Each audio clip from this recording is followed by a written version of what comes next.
Citizens of the Reject Nation, how are you feeling today? We got ourselves a trailer for Tron Tron, ARES, and these two boys over here did reactions to the first two Tron movies right here on the channel. Of course, we got to do this one together, guys. You boys ready? That's right, already? And Clue and Tronizio are back. Yeah.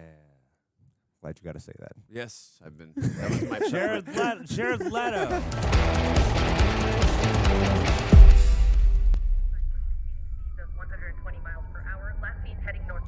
Unit 12. Awesome. Great shot. The Grid. Yeah. Oh, in the real world? Oh, Wow. shit. Whoa! Oh, my God. That's awesome! F the police. Yeah. Whoop, whoop. The police. I'm looking for something. A good franchise to be in. A good franchise to be in. Whoa. Oh, this looks sinister. And Oh, all is the that right ways. Scully? Dang. Wow. Dang. Oh, That this does is look horrifying. This is a step up. And it's all red now because it's evil. Evan Peters? Yeah. Woo! Oh, this is Damn. awesome. This looks Ready? incredible. Oh. Look at them pixels. Nice. Ooh. Leto eyes. Because there's no going back. Jeff Bridge voice. Yeah. With like the Sick. glitch art effects. Cool. Very that's pretty cool, man. Sick. No. Wait. 9 9-inch Inch nails. Nails. baby. Is that what Coy mentioned on the pod? Yeah, not only is it Trent Reznor and Atticus Ross, but it's like under the 9-inch Nails We banner. want some Daft Punk too, but I'm down for 9 Inch Nails. That's awesome. There's no more Daft Punk. They Oh, retired. that was like one of my favorite parts of Tron Legacy. I love Daft Punk in that. Oh yeah.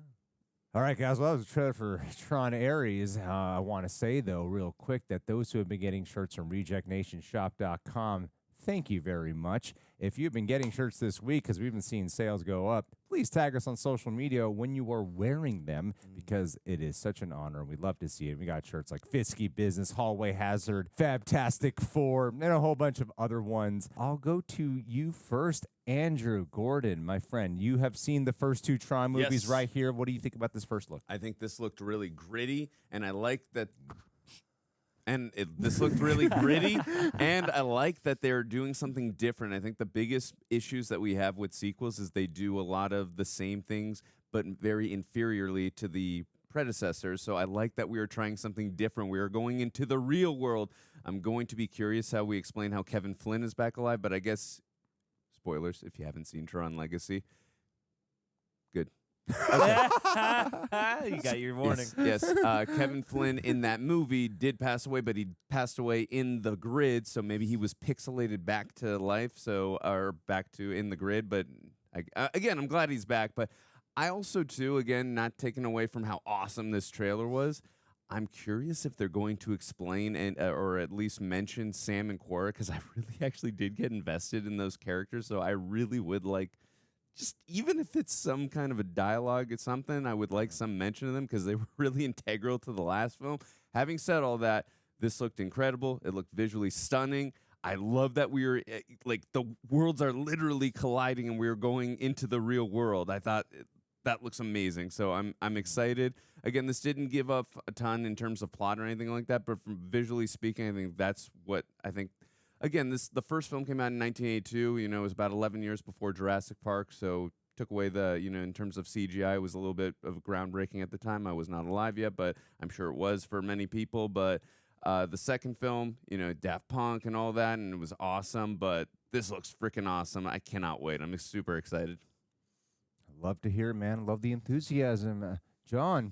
I am excited as well. It's an odd prospect. Like Tron. We've done one sequel already, many, many, many years removed from the first movie, and now many, many years removed from that, we're doing another sequel. But this was not the hook I was expecting, honestly. I mean, it's a thing that it's an option to be chosen when you have any property that takes place inside a computer. You could always bring the computer to the real world. But it's like I hadn't really considered it, and I think the way they're pitching it here as this sort of like monster movie scenario is pretty fun and compelling. Being too, it lends itself probably to some commentary about the machines are taking over our reality and AI and all that sort of stuff. But yeah, just like the amount of dread they packed this with was like what hit me the most, and the fact too that we associate Tron.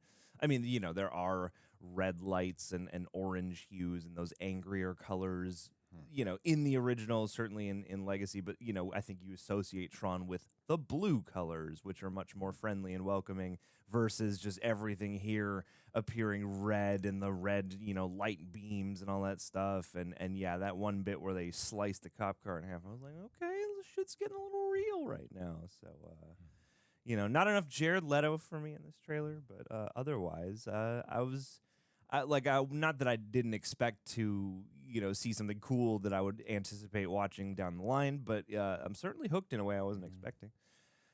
How are you feeling? I'm feeling pretty good. Thanks for asking.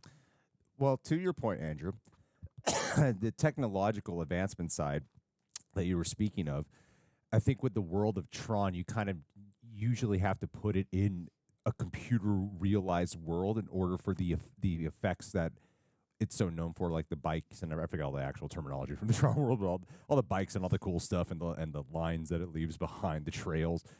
That you need to put it in a computer world in order for it to look cool. It's like that idea when you have like big CGI. If you have like dark lighting, it looks better. But because of technology advancements, even since Tron Legacy, now they can do something like this where they can put it in the real world. Granted, it's usually in a lot of darkness, like I was just saying. But bottom line, they can actually pull it off now where it looks real. Like before, you have to kind of throw all that into a fully CGI world in order to sell the realism. And now we can do it in the real world, and you get this like horror effect. So to actually go with red, like what you were talking about, at first I thought it was an aesthetic choice when the pictures first came out. Like, okay, cool, we're going red, different color. Yay, it's a different movie. Yeah. But to see that it's very purposeful in how it's going to set a new type of tone and atmosphere for the film they're going to have, it looks kind of intense and gripping in a way that really wasn't expected. I thought we were going to walk in and go, cool trailer. Yeah. That's about it. I love the joke you said about Jared Leto with the franchise. Well, it's funny because Jared Leto is in one sci-fi franchise and it was a movie that people loved, Blade Runner 2049. Right. He was excellent in that film, and I know he's had a couple of other movies that were not as well received, and he's a particular figure. I feel like Jared Leto fits well within the Tron world, though. Like the weird idiosyncrasies of Jared Leto, the odd guy that he is. Jared Leto's kind of a perfect fit for the Tron world, in my opinion. Like, despite whatever opinion that people have about him, I usually actually enjoy watching him, even if I don't love what he's doing. A lot of times he's whatever in a movie. I'll still enjoy him for some reason because he's got kind of that charisma and charm. There's a reason he's so freaking famous. He's got some chops. Yeah. And especially if he's playing a more villainous role here, I think it'll be easy for people to accept. I agree. And Evan Peters to be thrown into here, one of my absolute favorite actors. God, I'm so happy he's in it. Like, that sells me way more than like any other performer thing. Actually, I did hear like I heard Cameron Monaghan's in it, but I didn't hear about Evan Peters.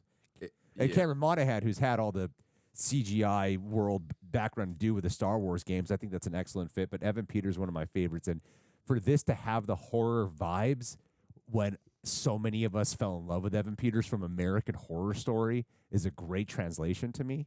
And you want to get some sci-fi fans in here. We had Sully from X-Files. There you go. Yeah. Gillian Jacobs? Gillian Anderson. Yeah. Who's Jacobs? I forget who that is. Gillian Jacobs. Wasn't she in I'll figure it out later. I'll figure it out later. And yeah, but I do agree with you guys. I mean, yeah, that was obviously just a joke in regards to Jared Leto, but like he was definitely one of my favorite parts of Blade Runner 2049. I always go back to that. But yeah, he definitely has some acting chops, and I am looking forward to seeing him. I mean, that was the first shot. I believe he is playing ARES in this film. So, yeah, I'm looking forward to seeing that. But again, I think this trailer did what I want a trailer to do. It didn't give away too much, because I think that's That's one of my greatest fears is what trailers do is where they give up too much story, where they give up too many scenes, and then I'm looking at a film like, okay, I know the scene's coming, so yeah. So, but again, I also think too, you made a good point that we're at a technological point in time where, hey, we can actually do this now and blend it into the real world. I think it also goes back to using an example like James Cameron, for instance. He wanted to originally use the T-1000 in the first Terminator film. He couldn't because technology had not caught up to that point. So he's like, okay, now I've used this in The Abyss. I can use this now in Terminator 2. So I think that's a great point you make. Thanks.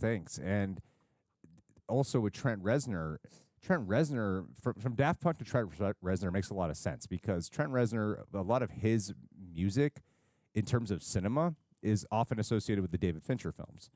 And this is the first time I've seen it credited as 9 Inch Nails, though. Yes, that's a particularly pointed thing, I think. But it's cool. We had a band last time, and I got a band this time. Yeah. So when you're going for something that is intentionally darker, more sinister, which is very much a David Fincher type of thing, I wouldn't associate Daft Punk with that. But damned would I associate a Trent Reznor musical score with that, So I think that's a really cool choice to do. And in addition to that, I think, Jeff Bridges must be some AI carry-on, type of. They must have backed up his consciousness. Yeah, if there's some shit one like that, right? franchise in which we would believe that wholeheartedly, it is this one. Yeah. They have infinite backups that they can keep duplicating him from if they need to. And there's probably some way that they can get his human body back too. Yeah. I thought it was a great trailer, surprisingly more than I thought it would just be cool. Tronderfield looks cool. It gave me more to look forward to than I expected. I can't wait to not see this in theaters and react to it. Goddamn right. Both of you, I swear to God. On the biggest TV possible. We'll get bigger TVs. That's what we keep doing. VR headset reactions so you can only see our mouths. All right, guys. So what did you think about the Tron Ares trailer? Leave your thoughts down below. Thank you guys so much for joining us this morning. Thank you, too, for joining me this morning. For sure. We'll see you guys very soon on Reject Nation. We got movie reactions all week. Keep a lookout.